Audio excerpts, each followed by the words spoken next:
Do you know, Don, at one time, there were 4 community neighborhood television offices in Vancouver. Oh, I thought there was actually more. No, Metro Vancouver, there were over a dozen. Okay. There were 4 studios. Okay. And now the only facility that we have is the studio that we're talking in. This is for Shaw. Right. There are other cable companies too in town. And as much as this will tell you how bad things are, is that Shaw is actually the better producer, in my opinion, of community television. They actually allow us to come into the studio and produce shows. None of the other cable stations do that. That's true. That's very true. Novus doesn't do that, and TELUS doesn't do that. Yeah. And I think they're failing, because part of community television is to give the community access to broadcasting, yes. But the most important thing is training to build networks of media producers. We can all be media producers. Mm-hmm. So what happened in 1996 when they started closing the offices? Basically, a bulletin came out, or regulations came out, that gave community television to the cable companies to position to grow their business.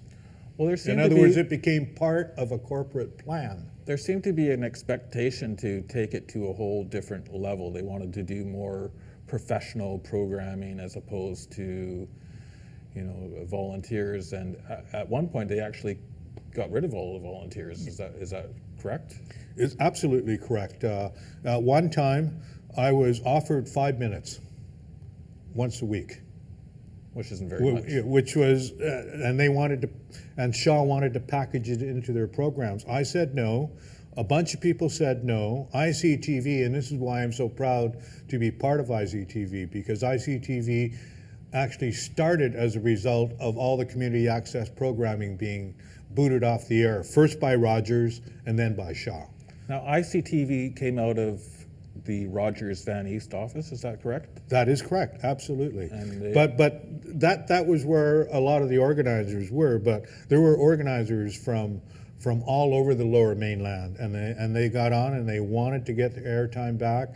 We had petitions, we lobbied the CRTC, we lobbied our MPs, and this is what gives me hope. Within 2 years, the CRTC kind of realized that I don't think we can trust cable companies with community television. We got to get the community groups back in.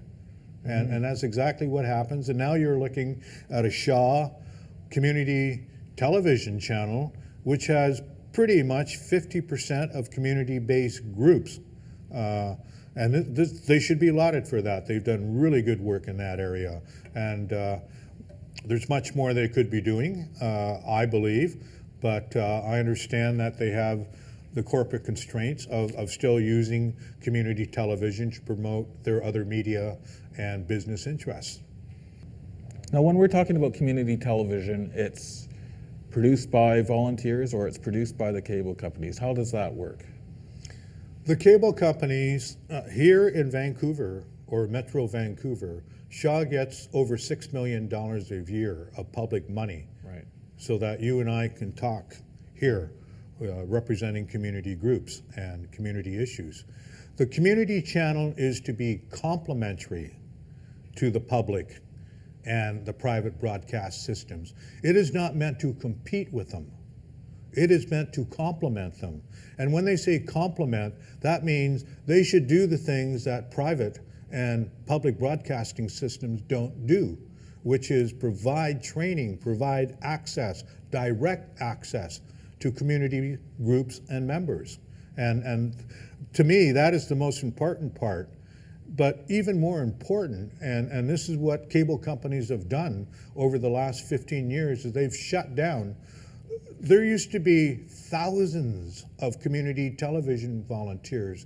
They used to break down doors trying to get in to volunteer at the 15 or 16 neighborhood offices all over Metro Vancouver. There were 4 studios, and they used to produce almost 100% community access programming.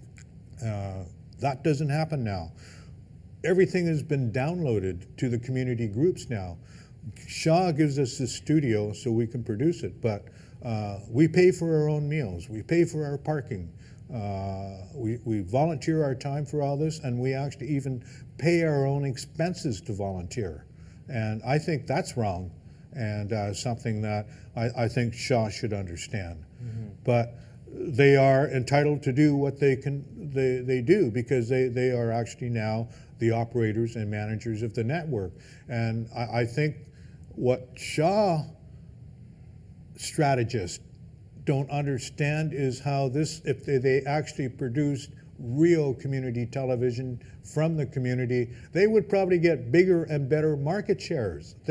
Community television can be a big plus, but it can be a big plus when people turn on the TV and they see their friends and neighbors on television talking about what's going on in their school, talking about what's going on in their neighborhoods, talking about issues that are important, instead of all this entertainment news and all this lifestyles and all that. Issues that are important, like the price of bread, like homelessness, all these things. And that's what community television can help build communities. It can bring communities together. That's what all those neighborhood offices did. They brought a diverse group of people together to tackle problems, like a lot of outside the box thinking.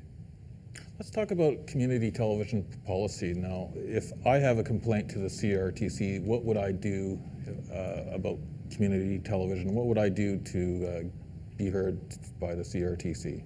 Well, to write a complaint, there's a very well-known complaint process to get a hold of the CRTC.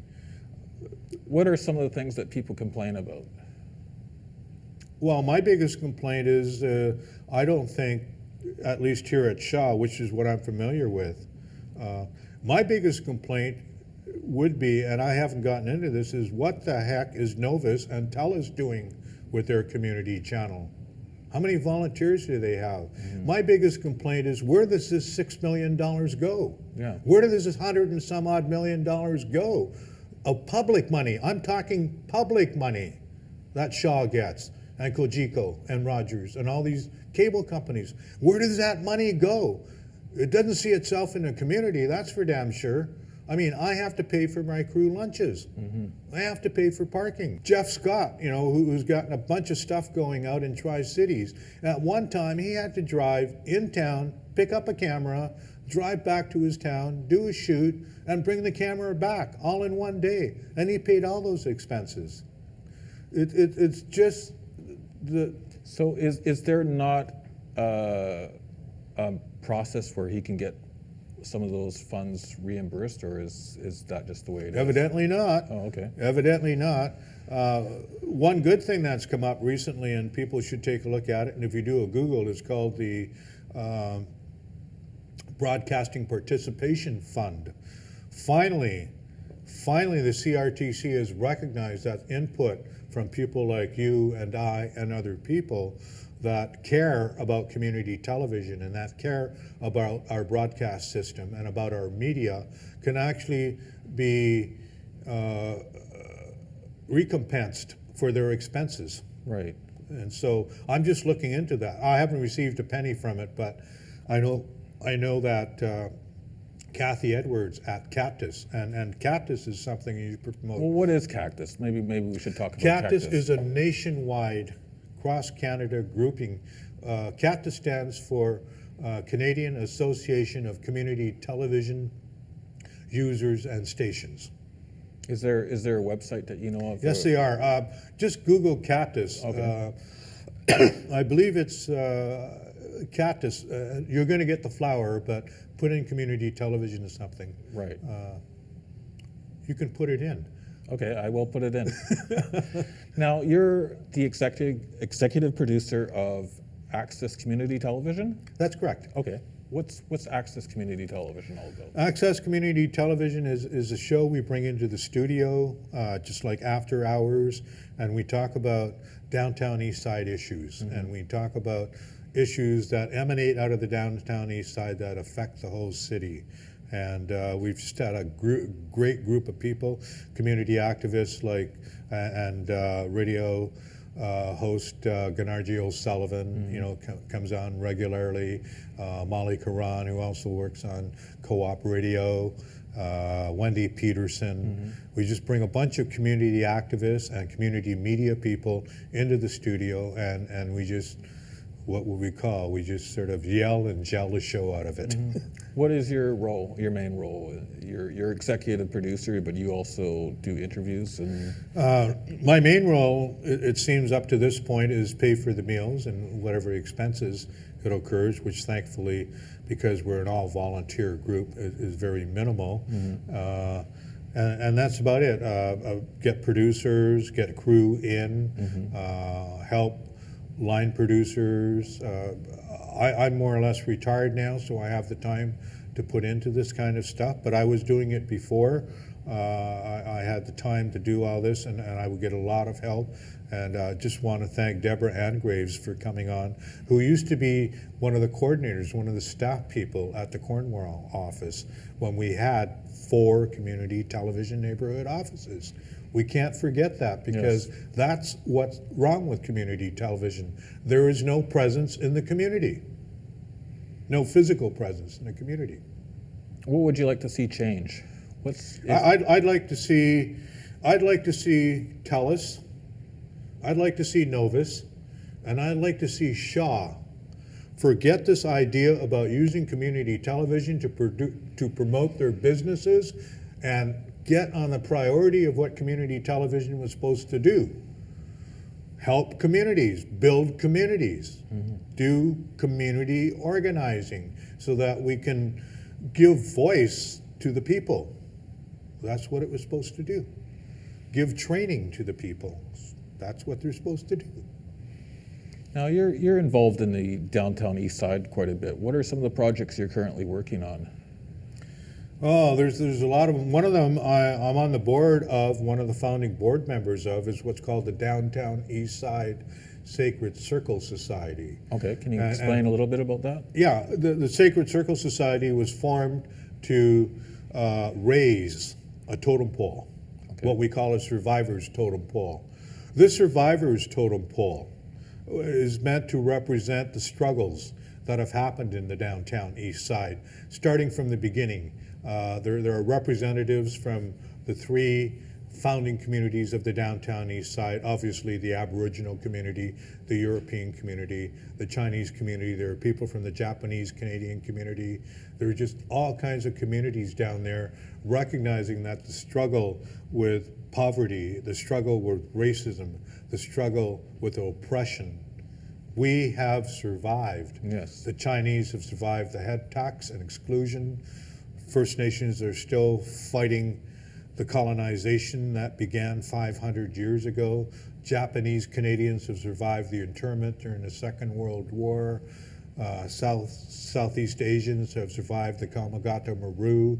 All survivors, and not just people of color, all survivors, transgendered, lesbian, gay, you know, those that were discriminated because of sexual orientation. It's a tremendous project, and we want to raise a totem pole to the spirit of the human species, that we are survivors. We can adapt and we can survive. Well, it's been a pleasure interviewing you today, Sid, and thank you very much for coming out. Oh, thanks for having us here. Yep. And thank you very much for watching.